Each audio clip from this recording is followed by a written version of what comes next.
بسم اللہ الرحمن الرحیم۔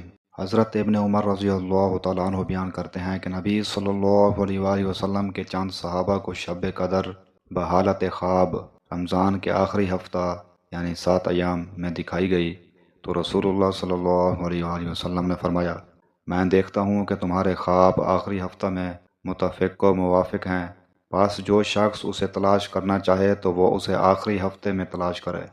مشکات المصابیح حدیث نمبر 2084۔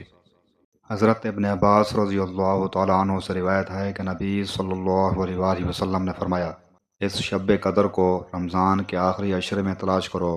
شب قدر باقی رہنے والی 9ویں رات، 7ویں رات، 5ویں رات یعنی 21ویں، 23ویں اور 25ویں رات میں ہے۔ مشکات المصابیح حدیث نمبر 2085۔ حضرت عائشہ رضی اللہ تعالیٰ عنہ بیان کرتی ہیں، جب آخری عشرہ شروع ہو جاتا تو رسول اللہ صلی اللہ علیہ وآلہ وسلم عبادت کے لیے کمر بستہ ہو جاتے، شب بیداری فرماتے اور اپنے اہل خانہ کو بھی بیدار رکھتے تھے۔ مشکات المصابیح حدیث نمبر 2090۔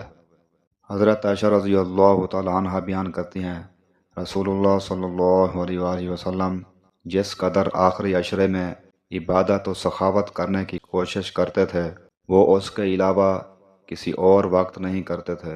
مشکات المصابیح حدیث نمبر 2089۔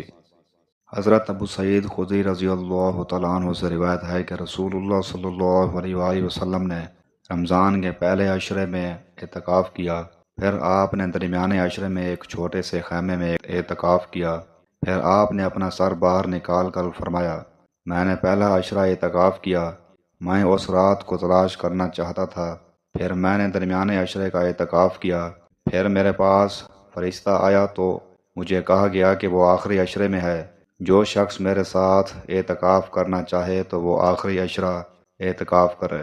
مجھے یہ رات دکھائی گئی تھی، پھر مجھے بلا دی گئی، میں نے اس کی صبح خود کو کیچڑ میں سجدہ کرتے ہوئے دیکھا ہے، اسے آخری عشرے میں تلاش کرو اور اسے ہر طاق رات میں تلاش کرو۔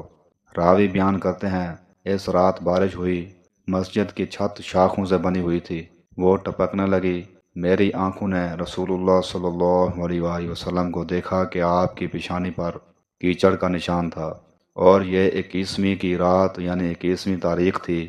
مشکات المصابیح حدیث نمبر 2086۔